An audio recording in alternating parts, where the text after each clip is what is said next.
Mr. Tim Gard. Thanks, brother. Thank you very much. I'm not the first person to tell you that stress is everywhere. Everybody's shared with you that stress is everywhere. But do you ever wonder why some people, the slightest thing pushes them over the edge, and other people, it's like water off a duck's back? It's because they've chosen to find a way to deal with stress. And I break it down even further into this, is that if you want to use humor to deal with stress, then it is the fastest way to let the stress go, to be able to connect with people. And it's a great philosopher, Britney Spears, said, it's not complicated. It's not rocket surgery. It's literally something that anybody can do. And so here's what we do. When something stressful happens, I want you to put your hand right here and say bummer and do this. Everybody do that. Ready? Bummer, let it go. One more time. Bummer, let it go. So if you have that, then you also have to celebrate the moment. So when something good happens, I want you to do this. Woo! Try that. Sometimes you just do it in your mind. I mean, if your boss walks in your office, I don't want you going, bummer. That's not what I mean. But as you go through this, it's a way to weather all of the stressors that are out there. On the way here, I flew out of Portland, Oregon, and when I went to get on the plane, they announced that it was going to be delayed due to mechanical. And that's a what? Don't make me start over. That's a what? It's a bummer. And I went to walk up to ask how long, and this guy cut in front of me, and he goes, I don't care if that plane's broken. I have to go to Minneapolis. I don't care if that plane is broken. And he walks away. And I walked up and I said, I have a different opinion. If the plane is broken, I'm not getting on. And quite frankly, you can't make me. And it made her laugh. She upgraded me to first class for free. Woohoo! We get on the plane and they're having trouble with something on one of the wheels. We go back to the gate. And that's a what? That's a bummer. We finally fly in here and they can't find my luggage. And that's a real big what? Bummer. Get to the room here at about 7 o'clock. And that's a what? Woohoo! At the end of the day, I want to remember the what, and I want to let go the what. And so when you go through this process, you start finding that you don't have to take all the things that happen that are stress and stack them one on top of another. You can use humor to get past it. The bummer, the woohoo, it's not that complicated, and it's really fun. But more than anything else, you've got to find ways of helping anchor the humor in. These little itty-bitty chickens, I don't know why they're so funny. I don't know why they're so much fun, but they are. I've given these out all over the world. I've only been married for 6 years, married late in life, and my wife likes to go to spas. I don't like to go to spas, and so we go to spas. And so I flew to Phoenix to speak at an event. They have a great spa there, and so I booked an extra day. And what I found out later when we went to check in, lady behind the counter says, sir, when you booked the extra day, they rebooked all 3 days. So instead of $150 a night, it's now $250 a night. That's a what? That's a bummer. And I said, man, there's got to be something we can do about it. And I reached in my pocket to pull out one of these little itty-bitty chickens. And she said, sir, I think she thought I was going to give her money. And she said, sir, you cannot bribe me. I'm a part owner of this property. And she was just indignant. I said, now before you say anything else, you might want to see what I have.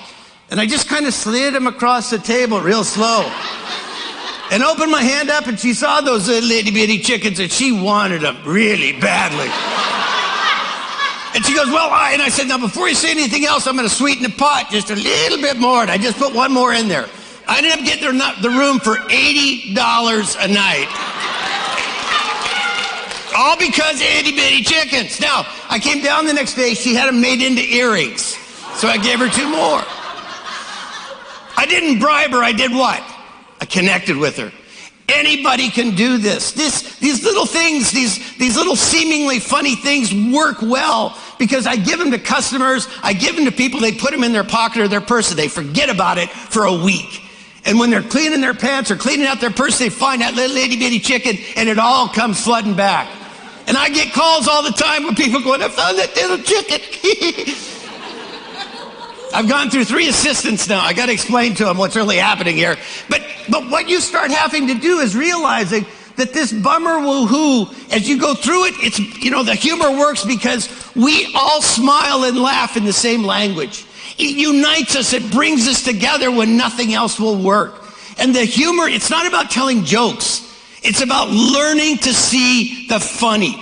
I was in Denver a couple weeks ago, and we're on our way to the airport. It's 5 o'clock, and the taxi driver's hitting his hands on the dash. He's going, rush hour, 5 o'clock. And I said to him, how long have you been a taxi driver? 30 years. How long in Denver? 30 years. I said, I don't know how to tell you this, but it's going to happen again tomorrow.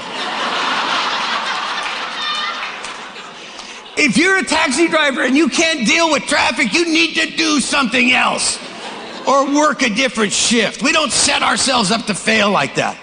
But what I do is with the visuals, I have visuals, the storytelling, all of these things, but they help anchor it when people leave. You're not going to study what I tell you up here today. If I can't get you right now, it's not going to work.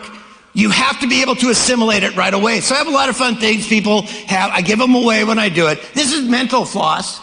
This is when you have a lot of policy changes or something. You can floss out all the old policies. And I know some of you are saying, Tim, did you bring any more of those? First one to raise their hand gets free stuff. Oh, there you go. That's for her. Come on up here. You can have that.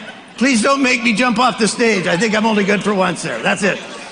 But I have all kinds of fun stuff. During the pandemic, one of my customers called and said, Tim, my folks are having trouble. They're working at home and they need the family to know when to leave them alone. So I invented these. These are called Don't Bug Me glasses. You can put these on. People will leave you alone. And I know some of you are saying, Tim, did you bring any more of those? There you go. These are yours right here. Those are yours. I used to be a fraud investigator years ago, and I was talking for the United Council on Welfare Fraud, 600 of the angriest people you've ever seen in your life. And about halfway through my program, one of them said, you know, Tim, you used to be one of us. You know, we arrest people, but very few people go to jail. How did you deal with that when you were an investigator? And I said, I had these glasses made. I took 2 forks and I welded them together. And I said, if you put these on and turn your head sideways, you can see what somebody looks like behind bars just one time.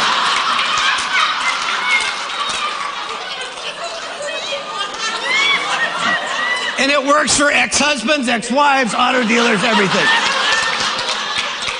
This is a cubicle crab. This is a cubicle crab. If you have crabby people at work, you go around. Are we being a little crabby today? Talking to you. This is my luggage. I had another person mess with my bag in the overhead one time. It doesn't happen anymore. You know, you put your bag in the overhead. If it doesn't fit, wheels in, you have to turn it sideways.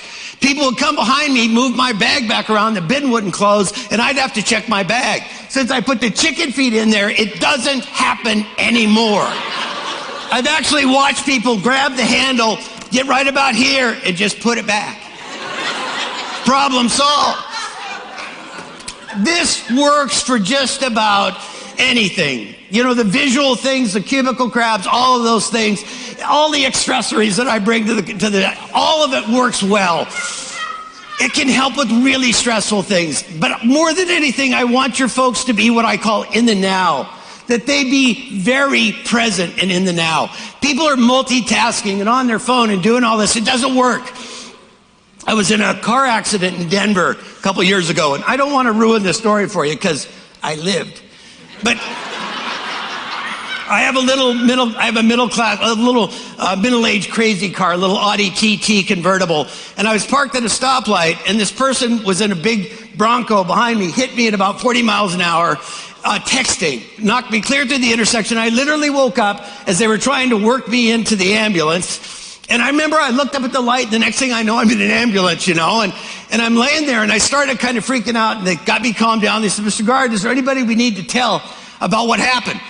And I said, yeah, I'm supposed to meet this lady we'll go over my new website. Can you let her know it's not going to work? So I go to the hospital, get checked out, and I go to get released, and my phone is just blocked up with messages. My voicemail is full, and I couldn't figure what was going on until I saw this. This is what she texted. This is a paramedic. He's been in a car accident. He's in an ambulance. He's not going to make it. To the the meeting. To the meeting. I want to make it to your next meeting. I hope you'll keep me in mind. Change the game, sticky safety. I hope to see you all again really soon.